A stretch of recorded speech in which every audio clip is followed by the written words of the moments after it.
Baik, selanjutnya kita akan membahas konduksi satu dimensi dengan heat generation atau ada panas yang dibangkitkan.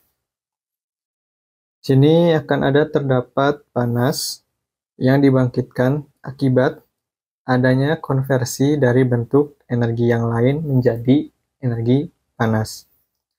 Nah, umumnya heat generation ini melibatkan konversi dari energi listrik menjadi panas dalam media yang membawa atau terlewati arus listrik. Jadi ketika ada media atau benda yang melewati atau terlewati arus listrik, maka di sana akan ada heat generation. Nah, heat generation juga dapat terjadi pada fuel di nuclear power plant atau pembangkit listrik tenaga nuklir. Fuel ini mengalami reaksi fisi yang mana melepaskan panas. Kemudian juga dapat terjadi reaksi kimia, yaitu reaksi eksotermik, di mana secara definisinya memang menghasilkan panas. Adapun untuk reaksi endodermik, di mana reaksi tersebut memerlukan panas, maka nanti nilai heat generation-nya adalah negatif, dan lain-lain.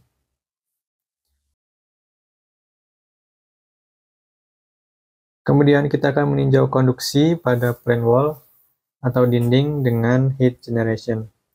Seperti biasa, di sini ada ilustrasi gambar dinding, di mana sebelah kirinya ada fluida panas, dengan temperatur fluidanya yaitu T infinite 1, dan koefisien konveksinya adalah H1, dan sebelah kanannya ada fluida dingin, temperaturnya T infinite 2, dengan koefisien konveksi H2.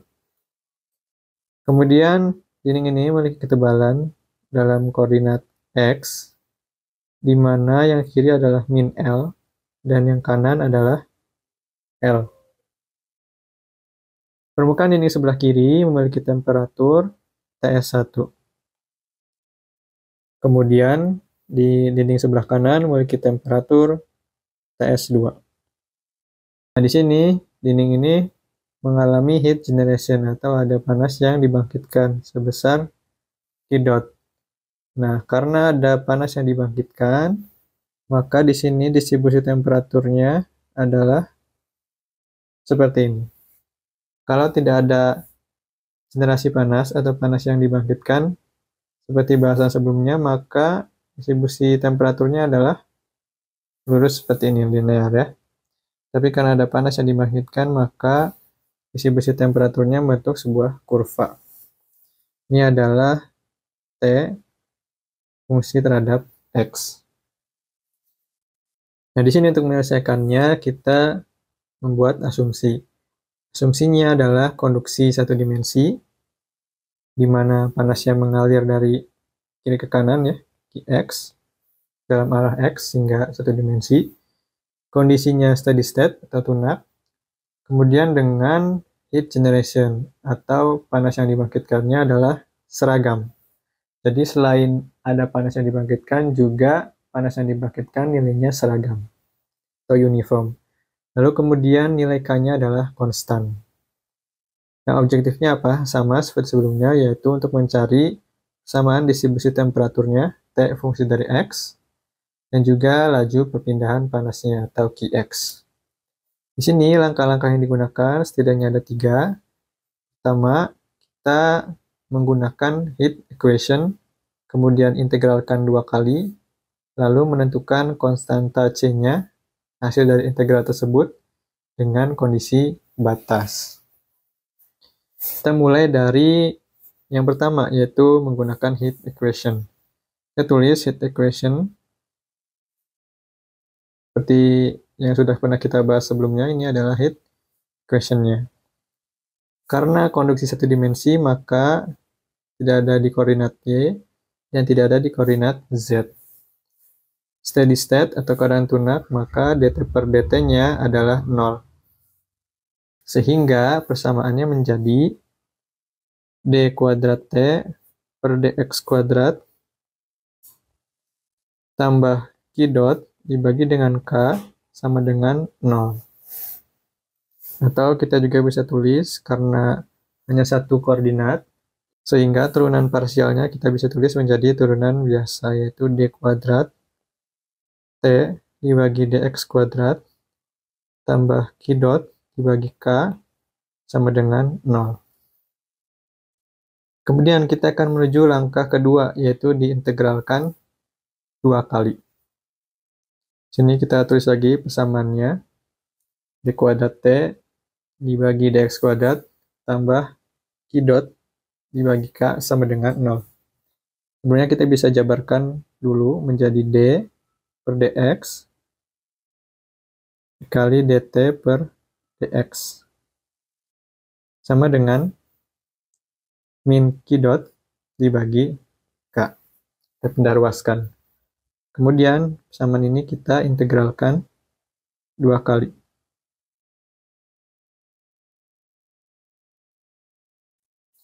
Maka hasil integral yang pertama adalah dt per dx sama dengan min q dot dibagi k kali x tambah c1. Kemudian hasil integral yang kedua adalah t fungsi dari x sama dengan min q dibagi 2k dikali x kuadrat ditambah c1x ditambah c2. Kita bisa namakan ini adalah persamaan 1. Kemudian kita harus menentukan nilai C1 dan C2-nya. Dengan bantuan kondisi batas. Kondisi batas yang kita gunakan yaitu ketika X min L, maka temperatur pada X posisi min L adalah TS1. Ketika X berada di posisi L, maka temperatur ketika X adalah L sama dengan TS2. Ini sesuai dengan ilustrasi gambar ya, di mana saat X-nya min L, maka temperaturnya TS1. Saat X-nya L, maka temperaturnya adalah TS2. Kemudian kita masukkan kondisi batasnya ke persamaan 1. Pertama, untuk X sama dengan min L, maka pada persamaan 1 menjadi T X sama dengan min L sama dengan negatif Q dibagi 2K dikali min L dikuadratkan ditambah C1 dikali min L ditambah C2. Karena nilai T pada posisi min L adalah T1, maka kita bisa tulis T1 sama dengan min Q, min L dikuadratkan adalah L kuadrat dibagi 2K dikurangi C1L ditambah C2. Kita sebut ini adalah persamaan 2. Kemudian untuk X sama dengan L, maka pada persamaan 1 menjadi T pada X sama dengan L sama dengan min Q dibagi 2K kali L kuadrat tambah C1 kali L ditambah C2. Karena T pada posisi L adalah TS2, maka kita bisa ganti ini menjadi TS2 sama dengan min Q L kuadrat dibagi 2K ditambah C1L ditambah C2. Kita bisa tulis ini adalah persamaan 3. Kemudian kita eliminasi. Eliminasi persamaan 2 dan 3. Maka akan mendapatkan sebagai berikut.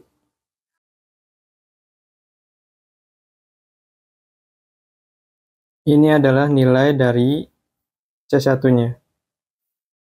Kemudian kita mencari nilai C2-nya dengan cara substitusi C1 ke persamaan 3.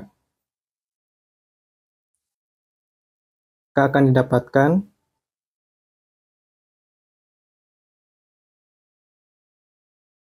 ini adalah nilai dari C2-nya. Sehingga kita bisa substitusikan nilai C1 dan C2 ke persamaan 1.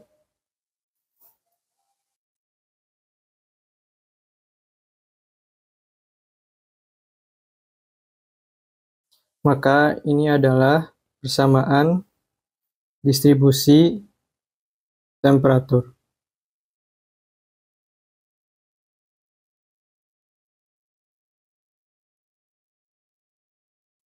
Kemudian kita akan mencari laju perpindahan panasnya. Mendapatkan Qx atau laju perpindahan panas, kita bisa menggunakan Fourier Law.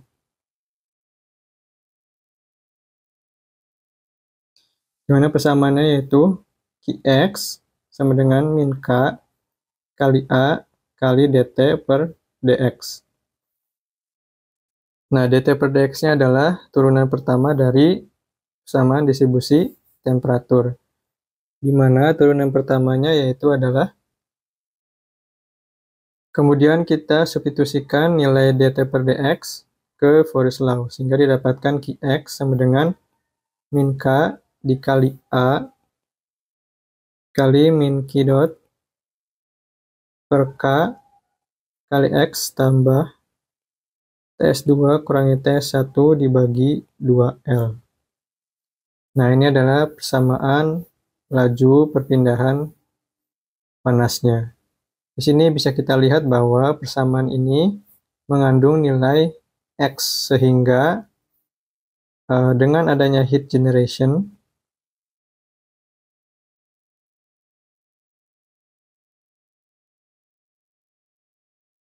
atau adanya panas yang dibangkitkan, maka nilai Qx merupakan fungsi terhadap X.